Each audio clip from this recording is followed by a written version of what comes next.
오늘은 교회 절기로 일반 곳에서는 스승의 주일로 지키기도 합니다만은 교회 원래 절기로는 성령 강림절입니다. 구약으로 따지면 이스라엘에서는 오늘 오순절을 지키는 날입니다. 우리 예수님께서 6월절에 돌아가시고 난 뒤에 딱 50일이 지난 때 우리 예수님이 부활하시고 40일 동안 이 땅에 계셨다고 하니까 예수님이 승천하신 지 10일이 지난 그 때가 구약에 따르면은 그 당시에 이스라엘의 절기였습니다. 오순절이었죠. 바로 그날에 성령님께서 강림을 하셨습니다. 이 성령님은 우리 예수님께서 여러 번 예고를 하시고 약속을 하신 분이신데 마지막에 예수님께서 이 땅을 떠나시기 전에 너희가 예루살렘을 떠나지 말고 여기서 기다려라. 하나님의 약속하신 것을 기다리라. 이렇게 하셨죠.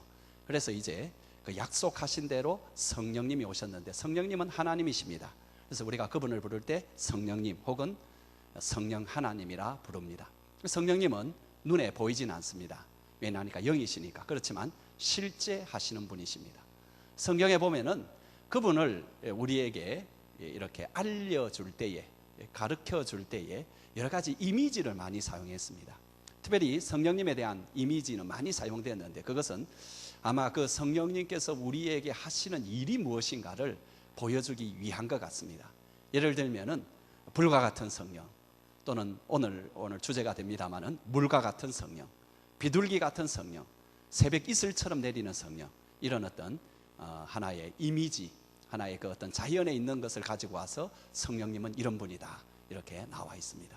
오늘은 그 가운데 물과 같은 성령님, 특별히 강물과 같은 성령님, 바로 거기에 대해서 좀 생각을 해보려고 합니다. 왜 성령님을 이렇게 특별히 물로 비유했을까? 지금부터 우리가 살펴보겠습니다만은 바로 생명의 역사를 성령님이 하시기 때문에 그렇습니다. 오늘 이 본문을 통해서 강물로 비유된 성령님께서 어떻게 생명의 역사를 하시는가, 어떻게 우리에게 생명을 주시는지 이런 것들을 함께 살펴보려고 합니다. 여러분, 오늘 특별히 이 말씀을 좀 살펴보는 것은 사실 성령님은 우리에게 참 가까이 계시는 분이십니다. 또 성령님 그분이 우리와 친밀하게 함께 계시기를 원하시는 분이십니다.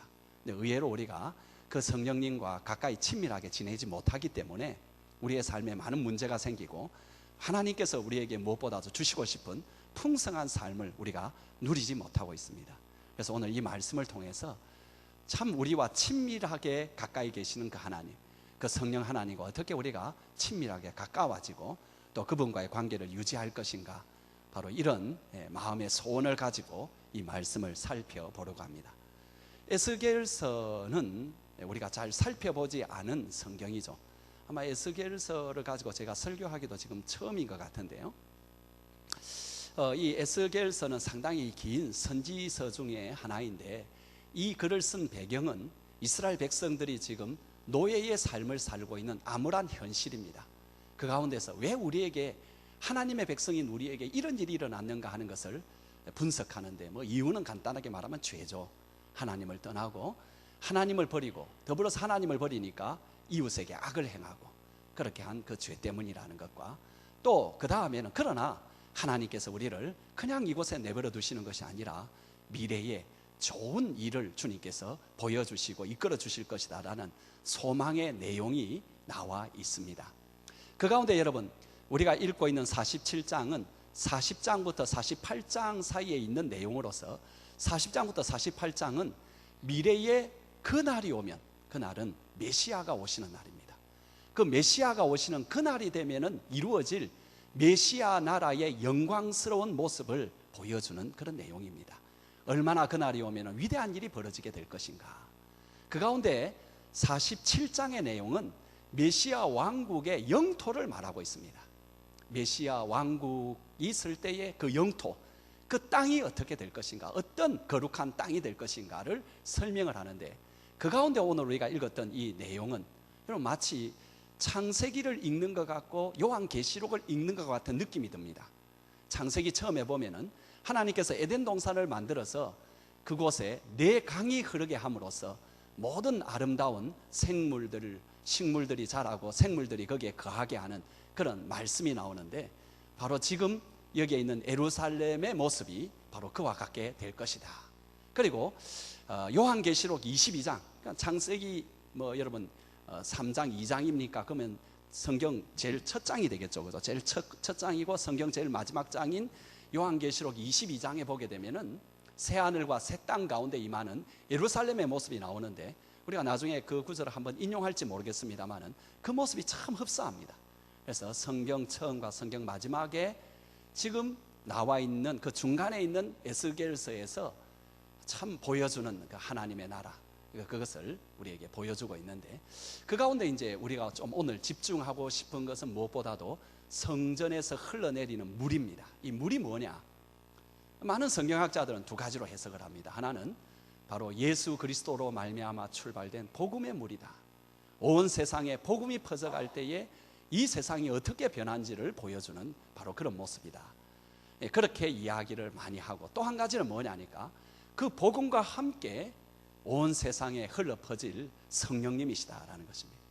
아마 구약 성경 가운데에 성령님에 관하여 가장 많이 이렇게 예언을 하고 있고 성령님의 모습을 보여주는 성경은 에스겔서입니다.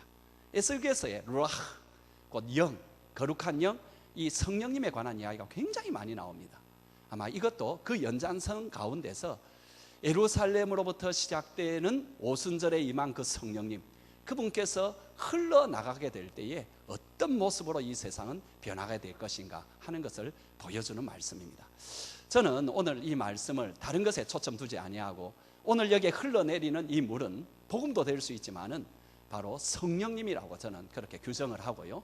특별히 이 성령님께서 온 세상을 변화시키는 그 모습도 중요하지만은 저는 우리에게 좀 적용을 해서 이 성령님이 우리에게 오실 때 우리에게 어떤 모습으로 변하는가, 우리가 이 성령님과 어떤 관련을 갖고 어떻게 우리가 이 성령님의 그 도우심을 입으면서 우리의 삶을 멋지게 그리고 승리하면서 살 것인가, 바로 이런 어떤 것을 좀 생각을 해보려고 합니다. 성경에 보니까는 특별히 고린도전서에 보게 되면은 그리스도인을 두 종류로 나눕니다. 한 종류의 그리스도인은 육적인 그리스도인이다. 그리고 또 한 종류의 그리스도인은 영적인 그리스도인이다. 그렇게 말하고 있습니다. 육적인 그리스도인은 가르쳐서 성장을 해야 되는데 아직까지 성장하지 못한 어린아이와 같은 그런 그리스도인이고, 영적인 그리스도인은 장성한 그리스도인이다. 이렇게 말하고 있습니다. 그래서 이제 우리가 생각할 때에 장성한 그리스도인이라면은 많은 훈련을 받고 많은 어떤 것이 단련이 돼가지고 차츰차츰 자라서 그래서 굉장히 높은 단계에 이르는 그런 그리스도인인가 보다. 육적인 그리스도인은 아직 그렇게 훈련을 받지 아니하고 그렇게 해서 아직 나약한 그런 그리스도인이긴 하지만은 그런 그리스도인인가 보다, 그렇게 생각하기 쉽겠지만은 사실 고린도전서를 자세히 살펴보면 그런 내용이 아니고요. 영적인 그리스도인은 누구냐 하니까 성령의 지배를 받는 사람이라는 것입니다. 육적인 그리스도인은 누구냐 하니까 육신의 가치관과 육신의 의식, 육신의 생각들, 육신의 방법을 따라서 사는 사람들을 가리켜서 육적인 그리스도인이라고 부르고 있고 그렇게 말하고 있습니다. 그러면서 고린도전서는 육적인 그리스도인이 성령으로 충만해서 바로 영적인 그리스도인이 되어야 된다. 성령의 그 이끌림 속에서 새로워져야 된다라고 계속 우리에게 소개하고 있습니다. 여러분들은 육적인 그리스도인입니까? 아니면 영적인 그리스도인입니까? 여러분이 그리스도인 것은 제가 의심치 않습니다. 대부분 아직까지 예수님을 믿지 않고 예수님을 영접하지 않는 분도 계실 수도 있지만은 대부분 예수님을 나의 구주, 나의 하나님으로 영접을 하신 줄로 저는 믿습니다. 그러면 그 다음에 여러분은 영적인 그리스도인입니까? 아니면 육적인 그리스도인입니까? 이제 우리 본문을 보면서 조금 우리 자신을 살피면서 또 오늘 성령님에 대해서 좀 생각을 해보길 원하는데, 이 하나님의 사자가 에스겔을 성전으로 데려갑니다. 그런데 거기 보니까는 거기에서 물이 흘러나옵니다. 어디서 나오죠? 성전 문지방에서 흘러나오죠. 1절 2절 다시 한번 우리 같이 읽어볼까요? 그가 나를 데리고 성전문에 이르시니 성전의 앞면이 동쪽을 향하였는데 그 문지방 밑에서 물이 나와 동쪽으로 흐르다가 성전 오른쪽 제단 남쪽으로 흘러내리더라. 그러니까 강물이 출발을 하는데 어디서 나오느냐 하니까 성전에서 나온다라는 거예요. 여러분, 성전은 하나님의 임재하신 곳 혹은 하나님의 임재를 상징하는 곳입니다. 그러니까 거기에서 나왔다라는 것은 이 강물이 성전 하나님께로부터 나왔다, 이렇게 말할 수 있습니다. 그러면 이 강물이 뭐냐? 제가 좀 전에 말씀을 드렸습니다마는 여러분 지금 이 성전은 어디에 있느냐 하니까 예루살렘에 있잖아요, 그죠? 근데 예루살렘에서 물이 흘러나와 가지고 거기서부터 강물이 이렇게 흘러나가는 것은 지리적으로 사실은 불가능합니다. 왜냐하니까 예루살렘 성 자체가, 예루살렘이라는 도시 자체가 해발 한 850m에 위치하고 있고요, 그 밑에 있는 주변의 지역은 그 밑에는 어디까지 내려가느냐 하니까 사해 같은 경우에는 마이너스 400m까지 내려갑니다. 그러니까 느낌적으로는 1000m 이상의 높은 산 위에 있는 도시가 예루살렘입니다. 근데 거기에 막 강물이 이렇게 흘러나간다. 여기 이제 깊은 강이 되는 것은 여러분 아까 4,000척이 되겠죠, 그죠? 1,000척 4번. 그러면 여러분 2km 정도 떨어진 곳이거든요. 그러면 여기에 큰 강물이 이렇게 흐른다라는 건 불가능하죠. 물론 어떤 사람들은 이런 말도 합니다. 정말 마지막 때가 되면은 천지지변, 지각의 변동이 일어나 가지고 그곳에도 이 예언처럼 강물이 흘러갈 것이다, 그렇게 말하는 사람도 있습니다만은, 그거보다는 아무래도 이것은 영적인 의미인 것 같습니다. 여기서 흘러나가는 것은 이미 말씀드린 대로 복음인, 그리고 오늘은 특별히 그 가운데서 흘러나가는 바로 이 성령님이십니다. 이 성령님.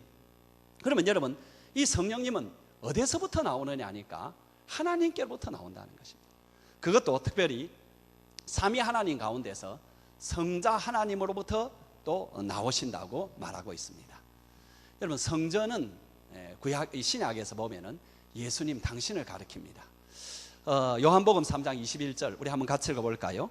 예수는 성전된 자기 육체를 가리켜 말씀하신 것이라. 그러니까 성전이 자기의 육체, 예수님이라는 거죠. 그리고 우리 예수님께서는 이렇게 또 말씀을 하셨습니다. 요한복음 7장 37절에서 39절 같이 읽어볼까요? 명절 끝날 그 큰 날에 예수께서 서서 외쳐 이르시되 누구든지 목마르거든 내게로 와서 마시라. 나를 믿는 자는 성경에 이른 것 같이 그 배에서 생수의 강이 흘러나리라. 이는 그를 믿는 자들이 받을 무엇? 성령을 가르쳐 말씀하신 것이라. 여러분, 다시 말씀드리면은 이 성령님은 예수님께서 보내시는 분이십니다. 그리고 예수님께로부터 나오시는 분이십니다. 누구에게 가느냐 하니까 예수님을 믿는 사람에게 간다라는 것입니다. 그러므로 예수님을 믿는 사람 모두는 성령을 받았습니다. 여러분, 이 성령님은 어떤 분에게는 계시고 어떤 분에게는 안 계시는 그런 분이 아니라 예수를 믿는 사람이면 다 성령을 이미 받았습니다. 그리고 난 뒤에 이제 이 흘러나온 이 성령의 강물은 계속해서 흘러나가죠, 그죠? 2절에 보니까는 바깥문으로 나가고, 여기에 여러분 특별히 2절에 보면은 이 스며 나온다 이런 말이 있는데, 그죠? 제일 마지막에 보세요. 그가 또 나를 데리고 북문으로 나가서 바깥길로 꺾여 동쪽을 향한 바깥문에 이르시기로 본즉 그 물이 그 오른쪽에서 스며 나오니라 이리 돼 있죠, 그죠? 이 스며 나온다는 이 단어가 원래 파카하라는 단어인데요, 이 단어는 스며 나오는 게 아닙니다. 이게 무슨 뜻이냐 하니까 물을 쏟듯이 콸콸 쏟아져 나오는 걸 말합니다. 그러니까 여러분, 우리가 여기에는 약간 좀 부족한데, 우리가 원문을 따라서 좀 이미지를 해보면 성전 문지방 밑으로부터 물이 콸콸콸콸콸콸 이렇게 마치 거기에 무슨 샘이 그렇게 터져가지고 올라오는 것처럼 이렇게 쏟아져 나오는, 그걸 이야기하고 있던 거죠.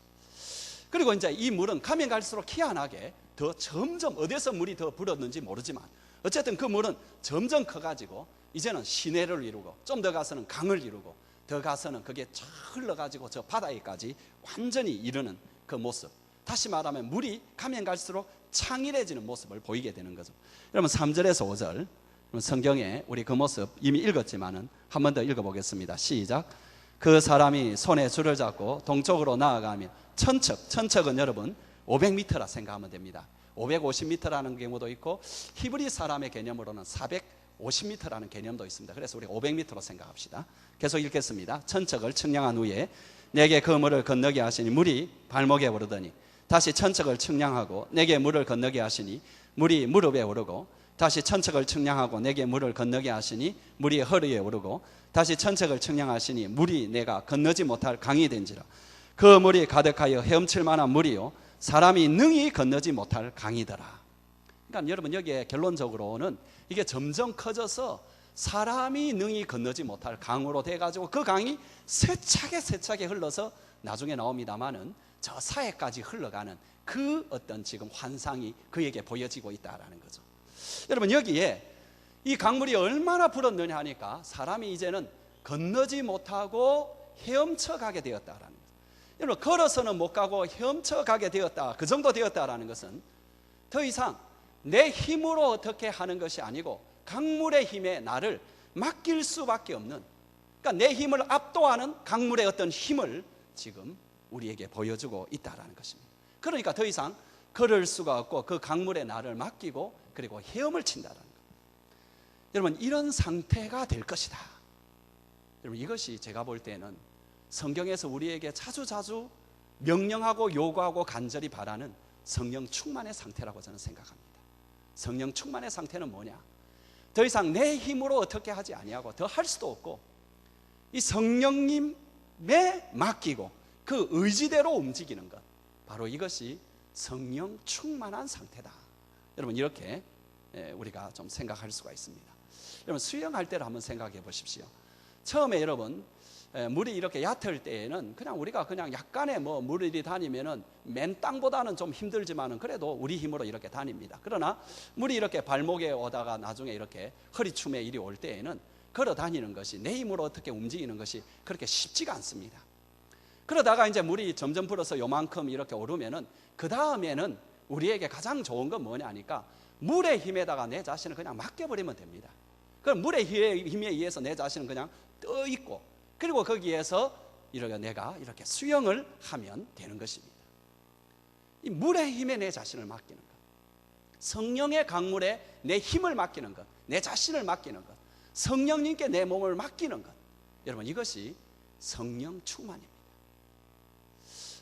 이걸 좀 다른 것으로 여러분 생각을 한다면은 하늘에 나는 새를 한번 생각해 봅시다. 특별히 우리가 갈매기를 이렇게 생각하면은, 갈매기가 여러분 이렇게 보면은 날개짓을 이렇게 하는 경우는 그렇게 많지가 않습니다. 몇 번 이렇게 날개짓을 하고 나머지는 전부 바람을 그냥 타고 이렇게 싹 다닙니다. 그러다가 약간 움직일 때 또 이렇게 날개짓을 하고, 그러니까는 갈매기는 그죠? 갈매기는 바람의 힘에 오직 자기 자신을 맡겨버리고 바람에 따라서 바람이 움직이는 대로 어떻게 보면 거기에서 자기의 움직임을 조정하면서 이렇게 가는 모습을 볼 수가 있습니다. 여러분, 이것이 어떻게 보면 성령의 충만입니다. 여러분, 신앙생활의 비결도 바로 여기에 있습니다. 우리가 우리 힘으로 내가 신앙생활하고 내가 경건생활하고 내가 주님의 뜻대로 살고 이렇게 하려면은 이것이 보통 힘든 것이 아닙니다. 그리고 그것이 잘 되지가 않습니다. 그리고 어느덧 사실은 내 뜻대로 살게 됩니다. 나는 신앙생활을 한다고 하지만은 아직 내 마음속 깊은 곳에 감춰져 있는 내 뜻, 내 욕심, 내 생각, 내 방법, 이것이 나를 이렇게 주장을 하며 살아가게 됩니다. 여러분, 사실은 신앙인 가운데에 의지가 아주 강한 사람들은 조심해야 됩니다. 왜냐하니까 인간의 의지 자체가 굉장히 자기 생각, 자기 욕심, 자기 죄성의 발로 일 가능성이 굉장히 크기 때문에 그렇습니다. 그래서 갈라디아서 5장에 보면은 우리에게 뭐라고 말씀하느냐 하니까 성령을 따라 행하라, 성령을 따라서 살아라, 이렇게 말하고 있습니다. 그러면 내 육체의 소욕을 이루지 아니할 것이다. 여러분, 우리가 실제로 어떻게 살아갑니까? 우리는 육체의 소욕을 이루면서 살아갑니다. 여러분, 그 육체의 소욕이 어떤 때로는 진한 죄일 수도 있고 아니면 상당히 의로워 보이는 그런 것일 수 있어. 그러나 어쨌든 내 육체, 내 마음, 내가 원하는 것을 쫓아서 그것을 추구하면서 살아가고 그것을 이루려고 살아가고 있다는 것입니다. 이 성령을 따라 행하라라는 말은 live by the Spirit, 그러나 성령의, 더 이상 나의 어떤 힘이 아니라 내가 살아가는 힘의 근원이 성령님이 되어야 된다라는 그런 어떤 뜻입니다.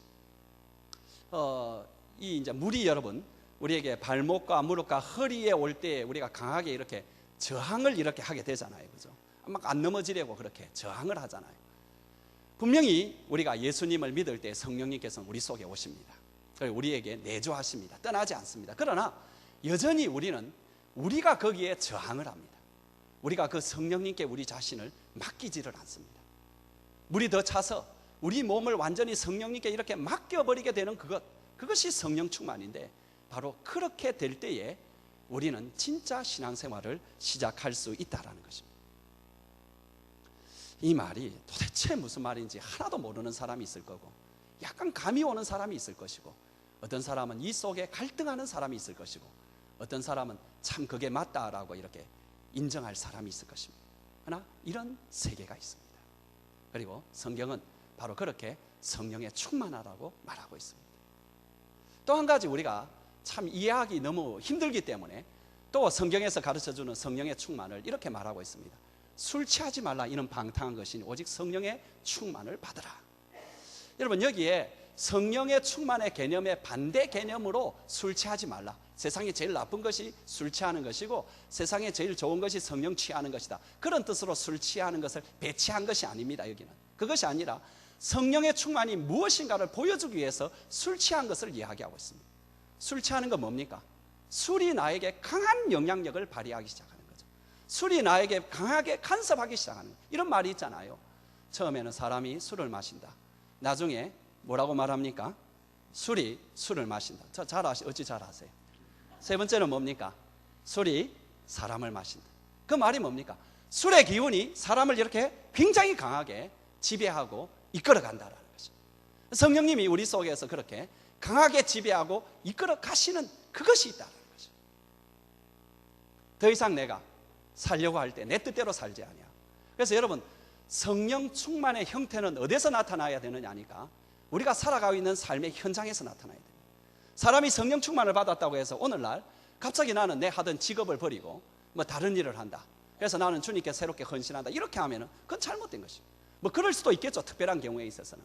그러나 여러분, 성령 충만이 어디서 나타나야 되느냐 하니까 우리의 가정에서 나타나야 됩니다.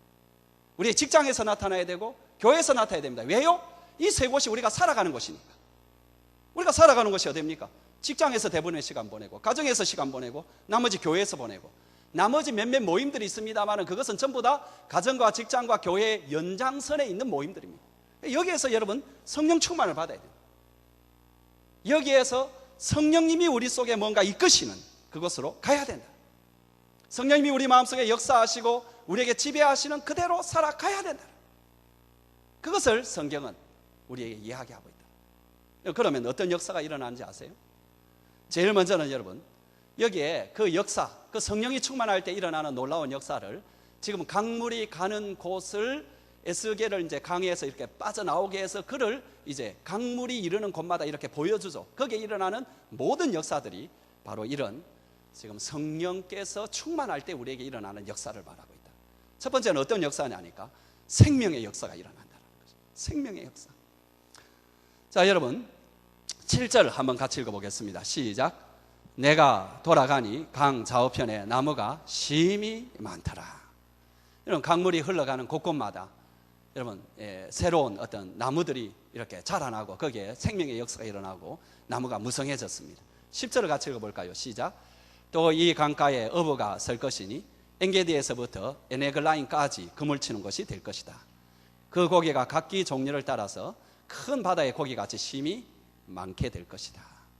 그러니까 강이 바다처럼 넓어지는 그곳에 여러분 얼마나 그 강가의 모든 것들이 다 살아가고 그리고 그 강, 그 바다까지도 심히 고기가 많다. 여기에 나오는 이 바다가 뭔지 아세요? 이 사해입니다. 사해. 지금 이게 이 바다라고 말을 할 때 이것은 사해를 가리킵니다. 제가 그냥 해석한 게 아니라 원래 뜻이 그렇습니다. 이게 사해를 가리키는 것입니다. 여러분 원래 이 사해라는 것은 염분이 보통 바닷물에는 4%에서 아주 짠 물 같은 경우는 5%의 염분이 이렇게 있는데 사해는 6배인 25% 정도의 염분성을 가지고 있습니다. 그래서 아무것도 살지 못하는 그런 바다인데, 그런데 어쨌든 이 성령의 물이 막 흘러가니까는 거기에 심히 고기가 많이 살게 되고 그 모든 곳에 그 육지까지도 이렇게 완전히 변화되는 생명의 역사가 일어나는 그런 모습이 보이더라는 거죠. 예수님의 십자가와 더불어서 우리에게 찾아오신 성령님이 우리에게 역사할 때 우리에게 생명의 역사가 일어납니다. 여러분 우리가 성령님이 충만하지 않으면은 우리는 살아있는 것 같지만 실제로는 죽어있는 모습입니다. 에베소서 2장 1절에 보면은 허물과 죄로 죽었던 너희라 이렇게 말하고 있습니다. 생명의 성령님의 새로운 역사가 없다면 우리는 허물과 죄로 죽었던 그런 상황 가운데 있습니다. 하나님께 대해서 죽어 있습니다. 그래서 하나님에 대해서 잘 모릅니다. 하나님에 대해서 자기도 모르게 거역합니다. 하나님에 대해서 계속 반역합니다. 왜? 성령이 충만하지 않으면 그럴 수밖에 없습니다. 더군다나 그의 삶에 있어서 생명력이 넘치는 재미가 없습니다. 기쁨도 없고 삶의 어떤 이렇게 뭔가 다이나믹한 역사도 별로 못 느낍니다. 그냥 막 살아가는 대로 그냥 살아갑니다. 세월이 흐르는 대로 세월 속에 그냥 떠밀려 살아가고, 세상 풍조가 흐르는 대로 뭐 그런가 보다 하고 그것으로 떠밀려 살아가게 됩니다. 그러면서 삶에 기쁨이 없습니다. 특별히 주님께서 내가 온 것은 너희로 생명을 주고 풍성한 삶을 주겠다고 한 그 풍성한 삶이 뭔지도 모르고 그렇게 살아갑니다. 그러면 그 주위에 있는 삶도 비슷합니다. 오히려 우리에게 기쁨을 줘야 되고 안식과 평안을 줘야 될 것이 오히려 죽음의 바다와 같습니다. 가정이 그렇습니다. 원래 가정은 참 새가 이렇게 날아다니다가 잠깐 가서 이렇게 둥지에 가서 쉬면 거기에서 기력을 얻고 이런 어떤 안식처가 돼야 되는데, 여러분 요즘 가정은 그렇지 못합니다. 굉장히 문명의 이기가 발전하고요, 우리 가정에는 옛날 30년 전에 생각하면 왕궁과 같은 그런 곳에서 우리 다 살고 있습니다. 여러분 지금 아파트라든지 아니면 개인주택이라든지 그것, 여러분 30년 전에는 그건 왕궁 같은 곳입니다. 별의별 것이 다 있잖아요. 별의별 인간의 어떤 좋은 것들이, 물건이 있고 기술이 발달해서 인간의 이기에 문명이 그렇게 있음에도 불구하고 결코 행복하지 않습니다. 예를 들어서 한국은 지금 세계에서 이혼율 2위이고요, 노인 자살률 1위이고 청소년 가출률 세계 1위입니다. 여러분 직장도 마찬가지예요. 직장이라는 것은 내가 가지고 있는 달란트를 충분히 발휘해가지고 내가 살아있다는 걸 느낄 수 있고 보람을 느낄 수 있는 바로 그런 것이 직장이 돼야 되는데, 요즘의 직장이라는 것은 정말로 실패와 절망과 죽음이 있는 어떤 그런 모습의 직장의 생활이 많습니다. 마치 온 세상에 그 밑바닥부터 죽음의 기운이 스멀스멀 흘러나오는 것 같은 그런 어떤 죽음의 바다와 같은 이런 삶이 우리의 현실의 모습입니다. 그럼 어떻게 우리의 삶, 또 우리의 주위에 있는 이런 삶을 새롭게 변화시킬 수 있는가? 방법은 간단합니다. 여러분 이 사회에 생명의 물이 계속 쏟아져 들어오니까는 그 생명의 물로 인해서 염분이 줄어들고 정상적인 그런 어떤 강물이, 그런 바다가 되니까는 거기에 그냥 물고기가 이렇게 사는 것처럼 예수께로부터 우리에게 흘러 들어오게 되는 그 생명의 성령이 우리에게 충만할 때입니다. 생명의 성령이 우리에게 충만할 때 우리가 비로소 살아납니다. 그러면서 내가 비로소 사니까는 내 가정이 살고 내가 있는 곳이 살게 됩니다. 여러분 이건 성령님만이 그 일을 할 수가 있습니다. 물론 다른 것으로 조금의 흉내는 내볼 수 있습니다. 한번 무슨 핵신을 한다든지 마음을 한번 새롭게 잡아본다든지 그렇게 함으로써 조금의 변화와 조금의 다이나믹한 그런 것은 있을 수가 있습니다. 그러나 근본적으로 여러분 성령님이 오실 때에 이것은 해결이 된다라는 것입니다. 여러분 두 번째로 우리가 성령님이 이렇게 우리 가운데 충만하게 되면은 어떤 역사가 일어나느냐니까 좀 비슷합니다만은 회복과 치유의 역사가 일어납니다. 8절 우리 한번 같이 한번 읽어보겠습니다. 시작. 그가 내게 이르되 이 물이 동쪽으로 향하여 흘러 아라바로 내려가서 바다에 이르리니 그걸 흘러내리는 물로 그 바다의 물이 되살아날 것이다. 여기에 먼저 나오는 아라바로 흘러간다는 건, 아라바는 남쪽 사막 지역을 가리킵니다. 그러니까 지금 이 광경 자체가 남쪽 사막 지역으로 물이 흘러가니까 그 양가에 모든 식물들이 살아나고 사는, 사람들이 살 곳이 되는 그런 곳이 된다는 것이고, 땅도 살아난다는 것이고, 그리고 바닷물로 흘러들어가서 바다가 어떻게 된다고요? 바닷물이 되살아나리라. 여러분 여기 되살아나리다라는 이 말은 여러분이 잘 아는 히브리 말인데요, 여호와 라파 들어보셨죠? 그죠? 치료하시는 하나님. 이게 되살아나리라 이 말을 정확하게 번역하면은 치료되리라 이렇게 번역하는 게 더 좋습니다. 여러분 여기에 12절 우리 한번 같이 한번 읽어볼까요? 시작. 강 좌우 가에는 각종 먹을 과실나무가 자라서 그 잎이 시들지 아니하며 열매가 끊이지 아니하고 달마다 새 열매를 맺으리니 그 물이 성소를 통하여 나옴이라. 그 열매는 먹을만하고 그 잎사귀는 약적으로 되리라. 여기에 그 열매가 먹을만하다는 건 맛있다라는 의미도 있지만 그것을 먹고는 굉장히 원기를 회복하고 모든 것이 회복된다 그런 뜻이 있습니다. 여러분 성령님은 어떤 분이신가 하니까는 바로 회복시키는 분이십니다. 여러 가지 깨어지고 망가지고 다 우리 때문이죠, 그죠? 우리 죄 때문이고 우리 마음대로 살고 우리 뜻대로 살았던 그 결과이지만은 성령님이 오시면은 회복시켜 준다라는 것입니다. 성령님이 오시면은 가정이 회복되고 성령님이 오시면은 내 삶이 회복되고 성령님이 오시면은 적어도 내가 있는 그것들은 자꾸 회복이 돼 간다라는 것입니다. 물론 완전한 사회는 이루지 못할 것이다, 이 땅은. 하지만은 자꾸 회복이 돼 갈 거라는 거예요. 그리고 여기에 약재료가 된다라는 것은 치유의 역사를 말합니다. 여러분 성령님은 치유의 영이십니다. 내 몸과 마음, 내 영혼 모든 것이 이렇게 잘못되고 또 여러 가지로 아프고 병들어 있을 때 성령님이 오시면 하나씩 하나씩 살려주신다는 거예요. 그러면서 나도 살고 내 가정도 살고 내 주위에 있는 이 세상도 살아나는 그런 역사가 일어난다는 것입니다. 이 세계적인 소프라노 가수였던 김영미 교수에 관한 이야기입니다. 이 사람은 한때는 동양의 마리아 칼라스라고 불리울 정도로 엄청난 세계적인 명성을 지금도 사실은 얻고 있고요, 그런 명성을 얻었던 사람입니다.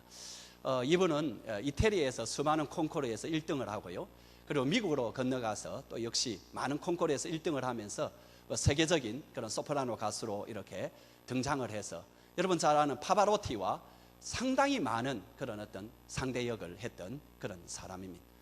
근데 이분이 이제 1992년에 한국에 돌아와서 한국의 한국 예술대학교 우리 김미숙 집사님의 딸이 지금 다니고 있는 그 학교의 교수로 이렇게 오게 되었는데요.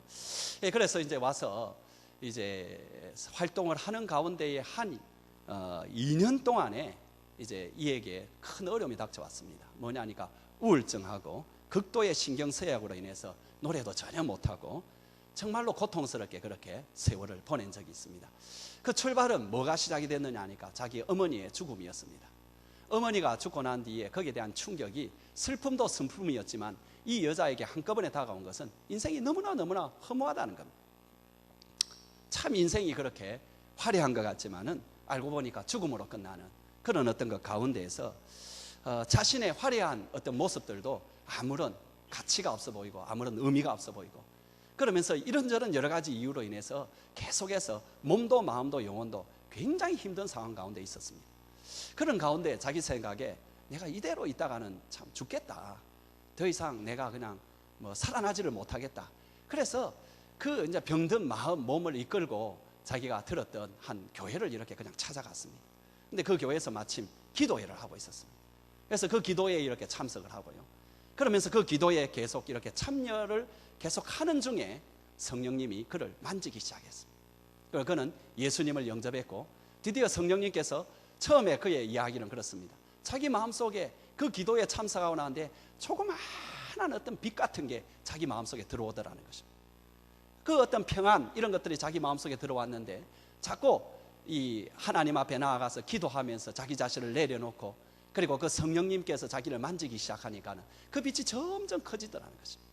그러면서 나중에는 자기의 온몸을 가득 이 빛이 채우고 있고 그러면서 자기의 아프던 몸도 다 이렇게 우울증이나 이런 것도 다 떠나가고 그러면서 자기의 나머지의 삶들을 자꾸 이렇게 비추어서 나중에는 이제 자기가 이렇게 건강하게 되고 그리고 자기의 그런 것들을 간증을 하게 되었습니다. 이 김영미 교수는 그 전까지는 한 번도 정말로 국제적인 무대가 아니면 서본 일이 없는 여자인데 그러나 지금은 그 뒤로부터는 조그마한 시골 교회라도 자기를 원하는 곳이 있다면 가서 찬양을 하고 간증을 하면서 지금은 참 자기도 치유되고 자기도 회복이 되었지만은 바로 그런 일에 쓰임을 받고 있다고 한다는 것입니다.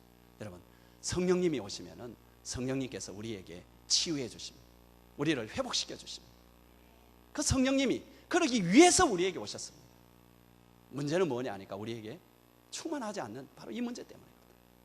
마지막으로 여러분 이 성령님이 오신 것은 또 비슷한 말이긴 합니다만 새 창조의 역사가 일어난다라는 것입니다. 12절 말씀 우리 다시 한번 아까 읽었지만 한번 더 읽어보겠습니다. 강 좌우가에는 각종 먹을 과실나무가 자라서 그 잎이 시들지 아니하며 열매가 끊이지 아니하고 달마다 새 열매를 맺으리니 그 물이 성소를 통하여 나옴이라 그 열매는 먹을 만하고 그 잎사귀는 약재로가 될 것이다. 여러분 성전에서 물이 그렇게 나오기 때문에 강 좌우에 있는 나무들이 무성해지고 여기 보니까 특별히 달마다 새로운 열매들을 계속 맺어갔다.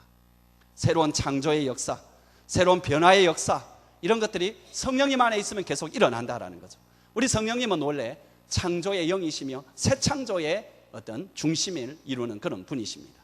그래서 그분 안에 있으면 우리에게 있어서 자꾸 변화의 역사, 창조의 역사가 일어난다라는 것입니다. 천지 창조를 이렇게 작곡한 오스트리아 작곡가 하이든이 오라토리오 천지 창조를 처음 발표를 하고 난 뒤에 이 발표를 마치자마자 청중들이 다 일어나 가지고 전부 환호를 하면서 우리와 같은 박수로 이렇게 하이든을 이렇게 칭송을 하니까, 그러자 하이든이 빨리 그 청중의 환호를 중지를 시키면서 하늘을 우러러서 이렇게 말한 것은 유명한 일화입니다. 뭐라고 말했느냐 하니까, 이 작은 작품은 나에게서 나온 것이 아닙니다. 오직 하나님께로부터 나온 것입니다. 그러므로 모든 영광을 하나님께 돌려드립니다. 예술은 창조의 행위인데 성령의 영감을 받아서 그는 이런 놀라운 작품을 썼습니다. 뿐만 아닙니다. 우리가 지금 인생을 살아가는 데 있어서 우리에게 있어서 새로운 변화가 필요하고요, 특별히 요즘 같은 시대에는 계속해서 새로운 것을 요구하는데, 이런 것 가운데에서 우리가 가정생활도 그렇고 우리의 직장생활, 특별히 우리의 사업이라든지 이런 것에 있어서 늘 새로운 어떤 좋은 생각들이 나와야 됩니다. 여러분, 이 땅의 어떤 생각으로도 충분히 그런 것을 만들어낼 수도 있지만 성령님께서는 그런 생각도 우리에게 주시는 것입니다. 여러분, 성령의 영감이 필요한 시대에 우리가 살고 있습니다. 가정을 위해서도 그렇고 어떤 것을 위해서도 성령님이 영감을 주실 때에 우리가 거기에서 새로운 삶을 살 수가 있습니다. 그 성령님의 영감이 저와 여러분의 삶 속에 정말로 필요한데, 그 가운데 가장 필요한 것은 바로 우리의 인격의 변화 때문에 그렇습니다. 성령님은 우리의 인격을 재창조하십니다. 여러분 잘 아는 고린도후서 5장 17절 말씀, 그런즉 누구든지 그리스도 안에 있으면 새로운 피조물이라, 이전 것은 지나갔으니 보라 새 것이 되었도다. 창조의 성령님께서 우리가 그리스도 안에 있게 되고 그분을 받아들이게 될 때에 창조의 성령님께서 우리의 인격을 완전히 새롭게 변화시킨다는 것입니다. 이전 것은 지나가고 새로운 형태의 삶을 우리에게 주시겠다. 이것이 성령님이 오신 목적이고 성령님이 하시는 일입니다. 여러분 갈라디아서 5장 22절 23절에 보면은 오직 성령의 열매는 사랑과 희락과 그리고 오래 참음과 화평과 오래 참음과 자비와 양성과 충성과 온유와 절제니 이 같은 것을 금지할 법이 없느니라. 우리의 삶 속에, 우리의 인격 속에 희락이 있고 화평이 있고 사랑이 있고 오래 참고 자비와 양성과 충성과 온유와 절제가 나타난다면 이것보다 더 좋은 것이 없을 것입니다. 우리가 이렇게 변해갈 때에 비로소 우리 주위가 변할 수 있습니다. 내가 변하지 아니하고 우리 주위가 변하기를 원하는 것은 그것은 불가능한 것입니다. 내가 변할 때에 내 변한 파장이 내 가족에게 영향을 미치고 내 직장에 있는 동료들에게 영향을 미치고 우리 교회에 있는 다른 교우들에게 영향을 미치는 것이 하나님의 역사입니다. 그런데 그것이 어떻게 일어나느냐, 그 인격적인 변화가 어떻게 일어나느냐, 한 가지 길이밖에 없다는, 성령의 열매로 가능하다, 성령의 충만으로 가능하다. 근데 재미있는 말씀은 이 같은 것을 금지할 법이 없느니라. 여러분 이것처럼 확실한 말씀이 있습니까? 이 같은 것을 금지할 법이 없다. 그러니까 성령의 충만을 받으면 반드시 그렇게 된다는 것입니다. 어떤 사람은 그렇게 되고 어떤 사람은 그렇게 되는 것이 아니라, 되지 않는 것이 아니라 누구에게나 바로 이런 일이 일어난다고 성경은 이야기하고 있습니다. 그럼 우리가 어떻게 성령의 충만을 받을 수가 있습니까? 첫 번째로 여러분 예수 믿어야 됩니다. 예수 믿지 않는 사람에게는 성령의 충만이 오지 않습니다. 예수님을 나의 구주, 나의 하나님으로 영접하지 않는 사람, 아예 성령님이 그에게 없습니다. 우리가 예수님을 나의 구주, 나의 하나님으로 영접할 때에 성령님이 우리 마음속에 들어오십니다. 두 번째로 여러분, 나보다 성령님이 나에게 더 충만하시기를 원하신다는 사실을 여러분이 아셔야 됩니다. 내가 성령님이 내게 충만하기를 원하는 것보다 성령님이, 여러분 속에 계시는 성령님이 여러분에게 더 충만하시기를 원하시고 계십니다. 문제는 뭔지 압니까? 성령 충만하기를 원하지 않는 내 자신입니다. 내 뜻대로 살고 싶고 내 원대로 살고 싶고 내가 좋아하는 것 하나님께서 도와주시는 그 범위 내에서 살고 싶고 내가 포기할 것 포기하지 아니해서, 그래서 우리가 실제로 하나님 앞에 기도하는 내용이 뭐냐 하니까 성령님 가능하면 내게 충만하지 말아 주십시오. 성령님 내게 절대로 충만하면 안 됩니다. 이게 저와 여러분의 영혼 깊은 곳에서 하나님께 올려드리는 기도인지 모릅니다. 그러나 성령님은 정말로 여러분에게 충만하시기를 원하십니다. 정말로 성령님이 원하십니다. 성령님이 그렇게 하시기 위해서 이 땅에 오시고 여러분 마음속에 계시는 것입니다. 뒷밭 늙은이로 계시기 위해서 성령님이 여러분에게 오신 것이 아닙니다. 여러분과 함께 걸어가고 함께 동행하고 여러분의 삶을 창조적으로 이끌기 위해서 성령님이 오셨습니다. 성령님은 하나님이십니다. 성령님은 진리의 영이십니다. 세 번째로 여러분, 성령 충만하려면 여러분 모든 죄악을 다 회개할 필요는 없습니다. 그렇게 사람은 못합니다. 지금 여러분에게 지적하고 있는 그 죄를 회개하셔야 됩니다. 성령님께서 지금 여러분의 마음속에 짚고 있는 그 문제에 대해서 여러분 회개하셔야 돼요. 회개는 뭐냐? 회개는 그 죄가 죄라는 걸 인정을 하는 것입니다.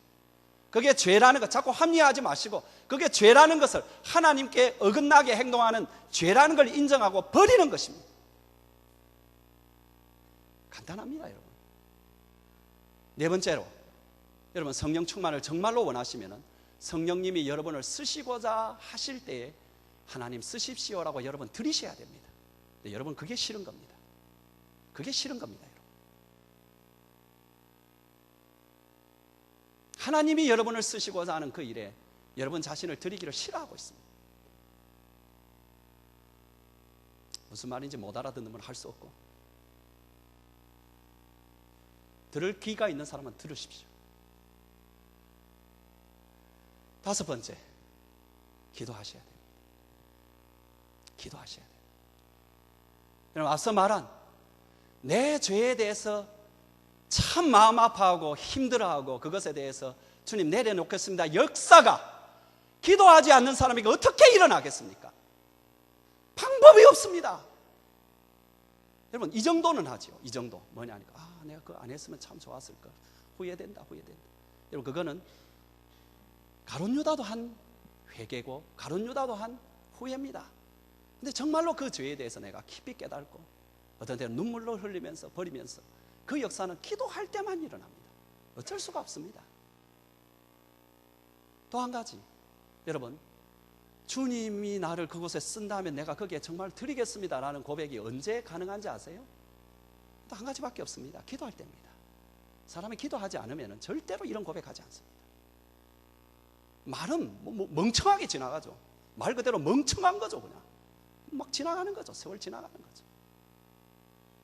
주님께 드리지 않습니다. 그리고 인생 끝납니다. 그러나 주님께 기도할 때 우리는 이런 변화가 일어납니다. 주님 당신 뜻대로 하소서. 기도를 하고 하면 나중에 눈물을 흘리면서 하는 말이 뭡니까? 마지막에 주여 내 뜻대로 하지 마시고 당신 뜻대로 하소서. 기도입니다. 그래서 성경은 구하라 그리하면 너희에게 하늘 아버지께서 성령을 주시지 않겠느냐고 말씀합니다. 여섯 번째는 여러분에게 주신 말씀, 양심, 직감, 요 세 가지로 주님이 말씀할 때 곧바로 순종해야 됩니다. 바로 순종해야 돼요. 여러분 제가 여러분에게 이런 말씀을 드렸습니다. 성령 충만의 삶은 내 힘으로 아무것도 하지 않는 것이다. 그래 이거 뭐 어떡하란 말이야 도대체. 멍하게 있으면 되나? 여러분 내가 어떻게 살려고 하는 것이 아니고요, 바로 이 성령님께 내 마음을 드리는 여기에 집중해야 됩니다. 여러분 진정으로 우리가 신앙생활을 하려면 희생해야 됩니다. 내가 열심을 내야 됩니다. 뭔가 드려야 됩니다. 근데 그 드리는 것이 뭔가 지키고 만들고 내 뜻대로 그것이 아니라 나의 가정과 직장과 현재의 이 삶에서 하나님의 뜻이 무엇이고 성령님이 나를 어떻게 인도하시는가, 여기에 대하여 간구하며 거기에 따라가는 그 일에 여러분의 삶을 드려야 됩니다. 그래서 성령의 충만을 구하십시오. 성령님이 여러분의 지적하는 죄를 회개하십시오. 버리십시오. 성령님께 내 자신 드리겠다고 여러분 빨리 항복하시기 바랍니다. 기도하십시오. 성령님은 그렇게 하기 위해서 오셨습니다. 들을 귀 있는 자는 들으시고요, 그리고 그 축복에 들어가시기 바랍니다. 저도 그 축복에 들어가기를 힘쓰겠습니다. 여러분도 힘쓰시고요. 무슨 문제인지 모르겠다 그런 분은 다시 시작하십시오. 예수 영접부터 다시 시작하십시오.